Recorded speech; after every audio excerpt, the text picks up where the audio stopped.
What is up, everybody? SchwayZ here, and in today's video I'm going to be reviewing the all-new third generation 2024 Chevy Traverse.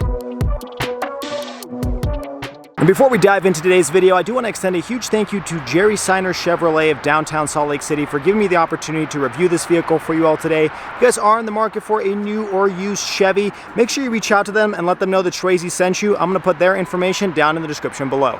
Okay, here we have the all-new 2024 third generation Chevy Traverse. And in today's video, we'll do an exterior-interior walk around, show you some of the features, and then we'll take this on the road and see how it drives. Now, I reviewed a second generation Chevy Traverse a couple years ago, and I walked away really impressed with it, but I felt like it was missing some modern features that were available on the competition. Well, this is Chevy's answer to that, and it pretty much has every single feature you would expect from a modern vehicle, and in some aspects, this is best in class, and we'll talk about that later on in today's video. Now, let's start off with styling. So the front end has definitely been redesigned. This thing looks a lot more muscular or a little bit more rugged than the prior generation, and I think it's going to do really well. So you've got a continuation of Chevy styling where you have LED daytime running lights up at the top, and your amber turn signals are located up here as well. And then you've got this split down here where your headlights are actually located down at the bottom. Chevy's been doing this for the last couple years, including the second gen Traverse, and this is kind of an extension of that. Now, LED headlights and daytime running lights are standard on every single trim level, and then below the headlights you do have this little air curtain over here that will wrap around the side of the wheels. Now, it's a little bit hard to see in this black exterior color, but you've got a gloss black grille over here, and this particular vehicle is the LT trim level. You've also got the blacked out Chevy bow tie, and then moving down below there you've got active aero shutters located down here on the front fascia. Now, moving up above you, your hood has also been redesigned. You've got a small crease located in the middle, and then larger creases located on the left and the right hand side. Like I said, it's a very boxy, kind of a rugged look to the exterior. Kind of reminds me a little bit of a boxier Palisade, but I think this might actually look better, and I'm a huge fan of the Palisade, but I think this is a very attractive exterior. Now, coming across the side of the vehicle, you do have some plastic trim pieces located around the wheel well, and this particular vehicle comes with the 255 series sidewall 20-inch wheels. They're gloss black as well, and it matches the exterior color of this vehicle. Now, you do get a little bit more of an off-road type of tire if you choose some of the other trim packages, and we'll talk about all of the trims available later on in this video. Coming across the side of the vehicle, you'll notice it continues that boxy shape to it, and that actually helps with the cargo capacity inside of this vehicle. In fact, Chevy says this has the best-in-class cargo volume of any mid-size crossover. Now, coming across the rear end, one thing I do want to point out that's a little bit hard to see in this black color is this D-pillar. I like how they've extended this rear quarter panel window into the second row window as well. Adds a little bit of a design touch to it, especially if you look at a lighter colored Traverse. It makes it look a little bit more like your window is extended all the way from the front to the back. Gives it kind of a nice optical illusion. Now, coming across the rear end of the vehicle, you'll notice the redesigned tail lamp housing, and LED tail lamps are standard on every single trim level, and I love how these things look. You got this light strip that extends all the way across into the side fender, and then it kind of forms into this body line that extends all the way to the front door. And this kind of is reminiscent of some other Chevy products. Chevy has utilized this similar taillight housing in the Blazer, but I think it's executed even better over here on the Traverse.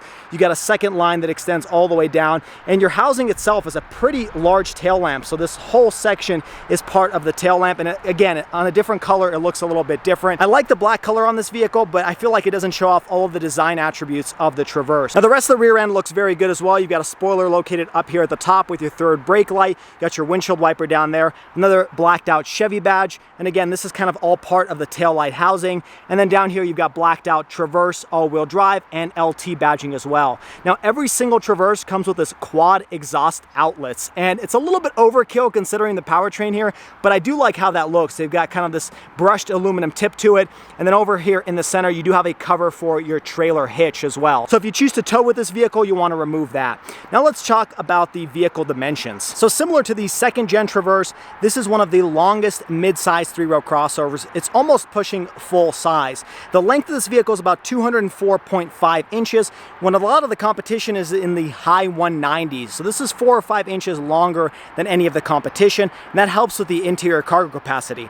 Now, in terms of height here, you're looking at 69.9 inches. Your width is about 87.8 inches with the mirrors out. And in terms of ground clearance, you got about 6.7 inches. Now, if you choose the off-road trim package, which is the Z71, it's actually the first time the Z71 is offered on the Traverse, you'll get somewhere around 8 inches of ground clearance because you have an off-road suspension. But for the most part, every single Traverse comes with the standard 6.7 inches of ground clearance. So not the best for off-roading, but perfect for a 3-row crossover. Now, jumping under the hood of the new Traverse is, in my opinion, one of the biggest changes for this 3rd gen model. No longer can you get the naturally aspirated V6. There's only one engine option, and it's a 2.5 liter turbocharged 4-cylinder engine. Now, in terms of power output, it's actually more than the V6. We're talking 328 horsepower and 326 pound-feet of torque. 0 to 60 is pretty peppy in the high 6-second range. Now, you may not be happy about the turbocharged engine, but that seems to be the general trend in the industry, going away from V6s towards smaller displacement turbocharged 4-cylinder engines. Now, they may produce more horsepower, but long-term reliability is the big question here. We'll see how this Traverse stands the test of time. Now, all of that power is sent through an 8-speed automatic transmission, and front-wheel drive is standard, but you can, of course, get all-wheel drive as an additional option. Now, fuel economy isn't bad. We're talking 20 in the city, 27 on the highway, and Chevy says with the trailering package, you can get upwards of 5,000 pounds of towing capacity on the Traverse. Now, one little complaint I have is I feel like Chevy should have offered a hybrid powertrain out of the gate. That might be something they offer in the future, but I feel like a hybrid in today's world is one of the hottest selling vehicles, and I think this Traverse would sell even better if it offered either a conventional or a plug-in hybrid powertrain like the Hyundai Santa Fe and the Kia Sorento. We'll see if Chevy introduces that in the future, but for now, this is the only powertrain you can get on the 3rd gen Traverse. Okay, now let's jump on the inside of this vehicle and talk about the interior features, which have definitely been revised over the prior gen. Before I do that, I do want to show you the Chevy key. It's the same one they've used on other Chevy products. You got your lock, unlock, you got your automatic start stop, and you got your power liftgate button along with your panic button. Jumping inside this vehicle, I am a little bit impressed with some of the material quality here. So first off, starting off with this door panel, this is all this kind of soft touch fake leather material, but it's very nice to rest your elbow over here. You do kind of have this fake aluminum bezel. This is clearly plastic, kind of this gray plastic material, but it's meant to simulate a little bit of a higher premium trim. Now, on some of the higher trim levels, you can get this as kind of like a fake carbon fiber material, but this one doesn't have that. You do have aluminum door handle over here, your lock and unlock buttons. And moving down below that, this is all soft touch material over here where you're going to rest your elbow, along with this fake contrast stitching. And then this moves into a little storage compartment over here, along with your automatic window controls and mirror controls. Then you have this kind of brushed plastic material that's meant to simulate chrome. And then moving down below that, this is all hard touch plastic, which is to be expected for a midsize crossover. You have a little storage compartment located over here, along with a cup holder slot over there, and your button to open up your power lift gate. Now, a 6-speaker audio system is standard. This particular vehicle comes with the upgraded 12-speaker Bose audio system, and Bose does a really good job with Chevy products. I've reviewed them in the past as well. Now, jumping inside, let's talk about the seats. Now, cloth seats are standard, but this particular LT trim level comes with the optional Evo Tex fake leather seats, and they feel really nice. They don't feel like vinyl or anything like that. They feel kind of like a premium leather material. You do have this contrast stitching located over here, along with your perforated seats located down here in the center. It'd be nice to have a little bit of color contrast, but you have to kind of step up to the RS trim level to have any type of color contrasting on the seats. Now, you have a standard 6-way manual adjustable seat, but this one having the Evo Tex leather seat option. This one has 8-way power adjustable and 4-way lumbar support as well. These seats are heated, but they are not ventilated. Ventilated seats are optional on the higher trim levels. Now, jumping inside, this is where you're going to find the biggest changes for this 2024 model year. I mean, there's screens galore, and we'll talk about that here in just a second. First off, starting off with the steering wheel, it is leather wrapped, and you can get a flat bottom steering wheel on the RS trim level. That's kind of the sporty trim level. And you'll notice here you have this kind of plastic paneling piece that will actually light up when you're driving down the road, and that is because this is Chevy's Super Cruise system. This particular vehicle comes option with that. It's not a standard feature, but it allows pretty much hands-free driving on certain highways. So Chevy has pre-mapped, I believe, about 400,000 miles of interstates. And so on those roads, you can actually take your hands off the steering wheel. And as long as you're staring down the road, this vehicle will use sensors to make sure your eyes are still staring at the road. And this thing will change lanes, accelerate, decelerate all by itself. It's a pretty cool feature, and it's one of the best in the industry. degree. Now this steering wheel is heated. In fact, heated steering wheel is standard on every single trim level, and you activate it by pushing this button located over here. On the right hand side of the steering wheel, this is in typical Chevy fashion. You've got your voice activation, your media sources, and you can cycle them through here on the gauge cluster. You've also got your phone features as well. And this button is actually how you circulate through different menus of your 11-inch gauge cluster display. This is actually standard on every single trim level, regardless of which one you pick. And it's a pretty nice screen overall. So you've got lots of added functionality here compared to some other Chevys I've reviewed in the past. You've got this calming screen where it's simply just your speedometer. You can open up a more detailed view where you can see your audio sources. You can do a full screen navigation, which is something I haven't seen before on some of the lower end Chevy products. And then you can cycle through your adaptive cruise control or super cruise functionality. So all you have to do is really just push these buttons, and that's how you cycle through the various menus. On the left hand side is how you're gonna turn on your adaptive cruise control. You can set your speed, your distance indicator. This is your super cruise functionality, so you can turn that off and on using that button. And then this over here is your simulated low range. It's kind of weird that it's located here, but if you're in drive, you put it in the L button, and then you've got low mode turned on. I don't know how often people are going to use that though, but it is there for you to use. Now moving behind the steering wheel in typical Chevy fashion, you do have buttons to control your seek and track buttons on the right hand side and your volume located on the left hand side. And this particular vehicle does come with paddle shifters, but they're kind of flimsy, like they're just kind of plasticky buttons. I don't really see anybody with a Traverse using paddle shifters when they're accelerating. Now your gear stock has been revised and moved onto the column, so you have to pull it in towards you, then you pull down to put in drive, pull up to put in reverse, and then you push this button to put it into park. But it frees up a lot of space over here in the center arm console, which we'll touch on in just a moment. Now on the left hand side, you do have your windshield wiper stock and your windshield wiper fluid. Now moving to the left of the steering wheel, you'll find a set of different buttons for your electronic parking brake. You've also got a drive mode selector, which is something I don't recall seeing in the prior generation, but you can cycle through about 4 different drive modes. So you've got off-road, you've got snow, ice, normal, sport. And I like the graphics over here. It kind of changes the look of the Traverse located in the middle. Chevy always does a really good job with that. Moving along, you've got your all-wheel drive lock button, so you can turn that on to permanently turn on your all-wheel drive, your auto start stop, and your brightness indicator. And then I do like this bezeling located over here. It's kind of got a texture to it, but it's only on this section and on the passenger side. Your center section doesn't actually have this bezel, even though it continues and then kind of forms into that shape on the left and the right hand side. And then your ventilation stack does have a little bit of fake aluminum around it.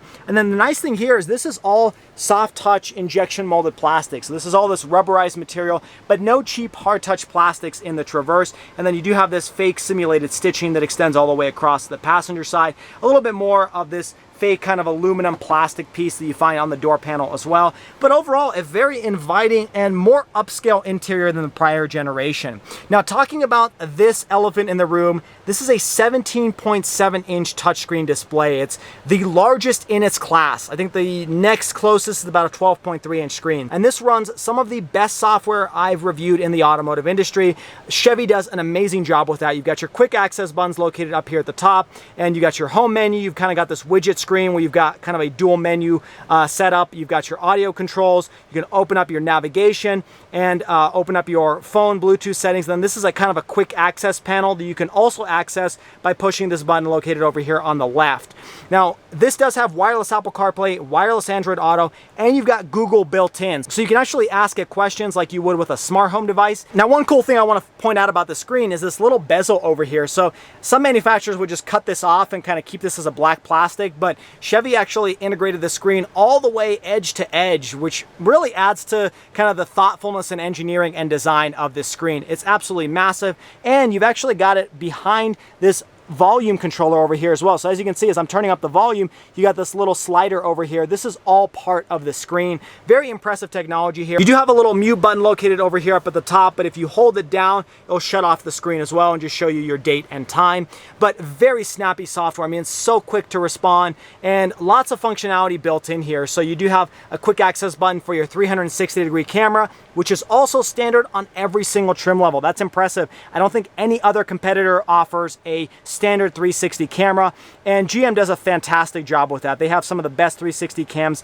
in the industry. The only thing they don't have is like a 3D drone eye view where you can float around the car. I kind of wish they offer that, but it's more of a gimmick than it is actually usable. I think the bird's eye view is probably the best use of a 360 camera. The one kind of small complaint I have about that is if you're in your media settings, for example, you kind of have to either click this quick access button and then hit the camera button, or you have to hit the home button and then cycle to your camera button. So I wish it was more of a fixed button where you constantly had it located down here, because I find myself using that 360 camera pretty often when parking this vehicle. So that is the one downside, is you kind of have to search for it. Now on the left hand side, a couple more things to point out over here is you do have your headlight controls integrated into this software. This is a big complaint that a lot of people have with Chevy products, is you can no longer, activate your headlights by pushing a windshield wiper stalk or using certain buttons over here. It's all centered inside of this infotainment screen. Now that said, when you have automatic headlights, you're probably not accessing these very often. You also have your lane keep assist button located over here as well. So your quick access items will sometimes show up over here, but for the most part, you're going to be utilizing the 17.7 inch screen for everything else. And then your climate controls are always fixed down here. So you can obviously adjust your dual zone climate control, turn on your heated seats, and no matter what menu you're in, these are always located down here at the bottom. So despite them being touch sensitive controls, you at least don't have to hunt for them inside of the infotainment screen. Moving down below that, you got your start stop button, some more gloss black plastic with your air vent controls with some nice aluminum bezels, and then a pair of redundancy for your climate control settings. So you can actually adjust your temperature settings using this roller knob rather than using the touchscreen. This is what people want. They do not want to have everything baked into a touchscreen. You can also adjust your fan speed. You can turn on your defrosters as well, but the remaining portion of your climate control is baked into this bottom screen over here. And you can also open up a climate menu where you can adjust the first and the second row using this infotainment screen. Now moving down below that, this vehicle does come with the optional wireless charging pad. You've also got 2 USB ports in there and a cigarette style power outlet. More gloss black located over here, but I do like how this is all that same leather wrap material you find on the seats, and you've got a little bit more storage located underneath this center arm console as well, so you can easily throw a purse down there or a wallet and kind of keep it out of plain sight. A little gloss black that you open this up, got a kind of a small storage compartment. I think this is almost pointless because I don't really see why this much space is taken up by this little storage compartment, but if you want to throw some snacks or something in there, you can kind of close them up and that way they're not in the way. This is nice leather wrapped armrest, and then opening this up, you've got this 2-tier compartment where opening this shelf, you've got a deeper storage compartment in there. This is similar to other Chevy products as well, but nice amount of storage space over here. And then over on the passenger side, you do have a pretty decent sized glove compartment as well. Now moving up above you, you don't have a digital rear view camera mirror on this particular trim level, but it is an optional feature. And then up above that, you have your OnStar controls for your emergency services, and then you can turn on your dome lights located over here as well. However, you can also do that by activating this control stack and hitting the dome lights. So you can actually activate a bunch of interior lighting using the infotainment screen. And then behind the lighting, you'll find your controls for your large panoramic sunroof. So opening this sunshade up, this particular vehicle comes with the optional panoramic sunroof. That's not a standard feature, but it is very nice. It goes all the way across the first and the second row.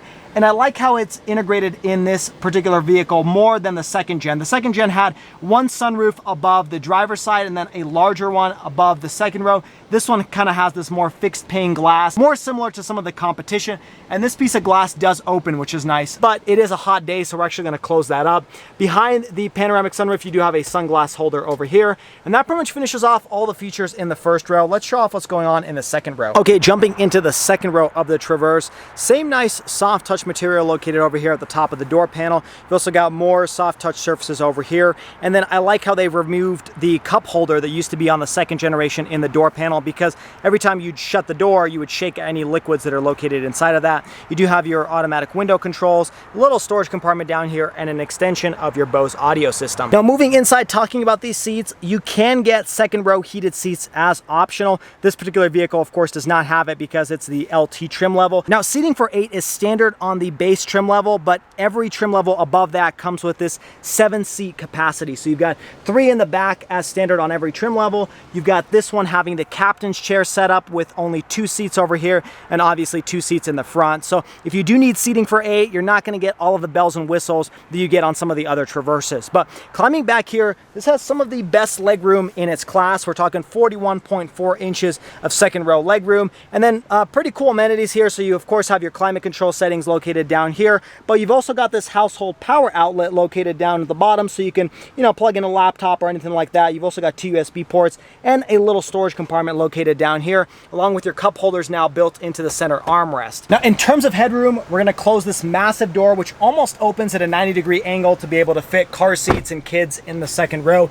You've got pretty good headroom above you. Your air vents are located over here up at the top, along with your LED lighting. And then these seats are also reclinable, so you can recline quite a bit far back, but you're definitely going to pinch the people in the third row. You can also move these seats a little bit more forward, but if I do that, my legroom is a little bit tighter, but still pretty decent. I mean, I could easily sit in this vehicle for a longer road trip with a little bit less legroom, if that means the people in the third row get a little bit more space. But let's show off what's going on in the third row. I'm going to push this seat all the way to the back to show you what the legroom looks like back there. Now, depending on trim level, there's 2 ways to get into the third row. This one being the more basic trim level, you simply pull on this handle located back here, and the entire seat kind of slides forward. Now, Chevy is very proud to say the fact that you can keep a car seat inside of the seat and still move it forward and access the third row without having to remove that car seat. So not all 3-row crossovers offer that. That is a nice feature to have. Now, if you choose some of the higher trim levels, this motion will actually be automatic. You'll simply push a button located down here at the bottom of the seat, and the entire seat will move forward electronically. So depending on what trim level you choose, it might make it a little bit easier to access the third row.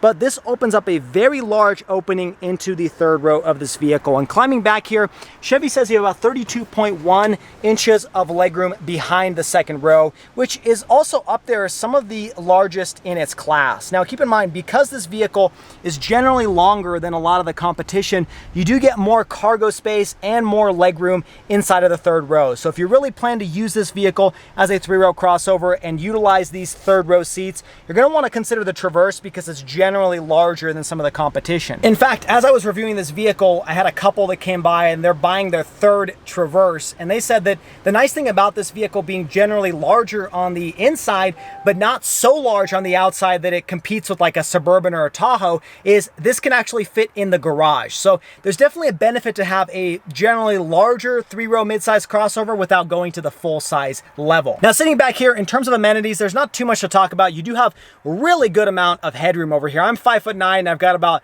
3 or 4 inches above me, so taller individuals can definitely sit back here. You've also got USB ports located over here on the driver and passenger side, so that's 2 USBs in the third row. You've got a little cup holder slot over here and a little storage compartment as well. And then in terms of legroom with this third row all the way back, it's not bad. As you can see, my knees are kind of hitting up against this chair, but if you slide this seat a little bit more forward, you're definitely going to have a little bit more space back here. I will say your angle of the thigh is pretty high up, so my knees are a little bit closer to my chest. But for shorter stints, it's really not bad, and without having to upgrade for a full-size crossover, this is definitely pretty usable in general for like teenagers or kids here in the third row. Nice thing is you also have air vent controls located up here at the top, so as long as you're okay sharing the same air temperature as the second row, you're going to be perfectly fine back here because it kind of blows in your face and cools you off pretty quick. Now, getting out of the third row is just as easy. You pull on this flap and then just push that seat forward, and it gives you plenty of access out of the car. Okay, now every single Traverse comes with the automatic opening lift gate, and if you have the key in your pocket and you stand near the lift gate for about 3 seconds, it will automatically open for you. Now, climbing back here, again, because of the size of this vehicle, this has some of the largest class-leading amount of cargo volume behind the third row. We're talking 23 cubic feet of space when a lot of the competition is somewhere in the 17 range. Now, you also have a decent amount of space located underneath this compartment over here as well, so you can almost put a pretty decent sized roller bag and kind of hide it out of plain sight underneath the trunk floor. Back here, not too much to report. You do have some little hooks over here to tie down some cargo, but there's no household power outlet aside from this cigarette style power outlet located over here on the right hand side. Okay, now folding down the third row is actually pretty easy to do. Simply pull on this tether and then push that seat down and it will fold down. Now, one complaint I do have is, take a look over here on the driver's side. As I push this seat down, because that second row is in its backmost position, this seat won't actually fold all the way down. And you kind of have to go into the second row and move it forward to be able to utilize all of the cargo capacity. I kind of wish they would have just lowered this headrest automatically every time you pull on this tether, but either remove the headrest or move that seat forward if you want to utilize that flat loading floor in the third row. Now, in terms of cargo volume here, behind the second row, we're talking 57 cubic feet of space, and behind the first row, with all of the second and third row folded down, you have a class-leading 98 cubic feet of space of storage. That's almost full-size territory in terms of how much you can fit back here. So you could easily use this as essentially a truck bed if you have the second and third row folded down. Now, one thing I will mention is some of the higher trim levels will have an electronic release for the third row. So you can push a button and the third row will automatically go down. This one being the LT trim level, everything is manually adjustable. However, it's not a big deal because there's really not that much length over here behind the third row. You can easily reach this tether and pull on it to lower the third row seats. Now, in terms of safety features, the Traverse comes with pretty much every single safety feature as standard. We're talking lane keep assist, lane departure warning, you got automatic high beams, you got distance indicator with adaptive cruise control, rear parking sensors, blind spot assist and blind zone steering assist, traffic sign recognition, and automatic emergency braking. Really, the only feature that you can pay optional for is what this vehicle comes with, and that is the Chevy Super Cruise with the hands-free driving on the freeway. Other than that, everything else is standard on every single Traverse trim level. Now, in terms of warranty, this is standard across the industry. You're talking 3-year, 36,000 mile bumper-to-bumper limited warranty and a 5-year, 60,000 mile powertrain warranty. Next up, let's talk about the pricing. So the Traverse in the LS trim level, which is the base trim, starts at $37,600, which is a pretty good bargain considering a 3-row crossover and lots of standard features like I mentioned earlier, including that 360-degree camera, the third row, the seating for 8. I mean, it really does come packed with features considering the average price of a new car is like 48 grand. Now, you can step up to the LT trim level, which is this particular vehicle. Then they have the Z71 package, which, like I said, is the first time ever offered on the Traverse, and that gives you an off-road suspension, a different type of all-wheel drive system, some skid plates underneath, and a little bit more ground clearance. And then the top of the line trim level at this time is the RS, which is the Rally Sport, and that's kind of the sportier, more luxurious version of this Traverse. Now, this particular one with the LT, along with the additional options like the panoramic roof and the Evo Tech seats, this one's about $51,235, which again, considering the price of the average vehicle is about 48 grand, it's really right up there in terms of average pricing, but you do get quite a bit of bang for your buck. All right, now let's jump behind the driver's seat and see how this thing feels on the road. Okay, so turning on the Chevy Traverse, let's get this on the road and see how it compares to the competition. We're gonna turn up the air conditioning because it is an incredibly hot day today here in June. Now, one of the first things you'll notice is it's actually pretty maneuverable considering the size of this vehicle. It's a little bit of a larger vehicle overall, but its maneuverability is very nice. It definitely has a really good turning radius, and you can kind of get to know the proportions of this vehicle really well, especially with that 360-degree camera. Makes it quite easy to get in and just kind of take off without having to worry about the size of this vehicle. Now, we're going to put this thing into sport mode, but full disclosure, I don't like hammering on new vehicles because, well, they're not mine, so I'm not going to go hard on it, but I kind of just want to see how it'll feel just putting a little bit of gas to it. It's not bad. It definitely sounds like a turbocharged 4-cylinder, but it's definitely got enough power to get you going. I can't say I feel like this is much quicker than the V6 that came before it. I think once the turbo kicks in, it definitely is, but that turbo lag does make it feel a little bit sluggish when you first put down your foot, but it's not bad. Again, this thing is moving about 4,500 pounds of vehicle, and for a 2.5 liter turbocharged Ford to do that, that's pretty impressive. Yeah, you know, it just makes a little bit more noise than I'd like. But this isn't a sports car. It's not meant for that, and that's definitely not what I'm saying here. But I do kind of miss the V6 in some aspects. It wasn't the quickest engine, but it's a little bit more of a linear power, kind of what I would expect from a 3-row crossover. Similar to the Telluride. The Telluride still has a 3.5 liter or 3.6 liter V6. Kind of feels a little bit more smoother. Not quick, but smoother in its acceleration. But aside from that, you know, driving over some train tracks over there, this is something I noticed on the previous gen Traverse, is Chevy makes some of the softest riding, you know, conventional vehicles. They're incredibly comfortable, very soft and smooth on the road. And in terms of a noise inside of the cabin, you really don't hear much. In fact, I took this vehicle through a car wash, and usually you can kind of hear a lot of that sound inside of the vehicle. I really didn't hear much. It was pretty quiet. So Chevy does a really good job at that. I think they took some of the technology they have in Cadillacs and kind of pushed them downstream into Chevy products. And this is one example of that. So driving over speed bumps or train tracks, this is going to be a perfectly comfortable vehicle, some of the best among its class. So what are my overall thoughts on the Traverse, and would I recommend it? Well, when I compare this to the second gen, it rode very quietly, very softly, but it was missing some big features like a larger touchscreen. I believe the largest on that one was like an 8.8-inch touchscreen display when the competition was doing 12.3 inches.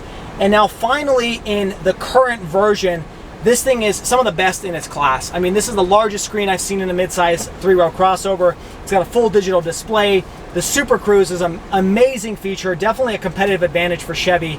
And I think this thing is gonna sell really well. I think if you are considering like a Telluride or even like a Toyota Grand Highlander, this thing should definitely be on your shopping list because it comes with pretty much every modern amenity and some. Like, it includes certain features that you can't even get on the competition. So Chevy did a fantastic job with this. The one complaint I do have is Chevy should include a hybrid powertrain. I think that's gonna work wonders for them. I think it's gonna sell much better with a hybrid because that's what people want nowadays, and they don't really have that right now in the Traverse, and you do have that in some of the competition. But what are your thoughts on the Traverse? Would you take this over the prior gen and over the competition? It's a very crowded market right now, but I think Chevy did it right with this new 2024 Traverse. Let me know down in the comments below. And then if you guys enjoyed this video, hit that like button and subscribe to the channel for all of the weekly car videos. Also check me out on all the social media at SchwayZ_. I post a lot of short form content on those social media channels that you just don't get on YouTube. And thank you all so much for watching. I hope you stay SchwayZ, stay healthy, have a wonderful day.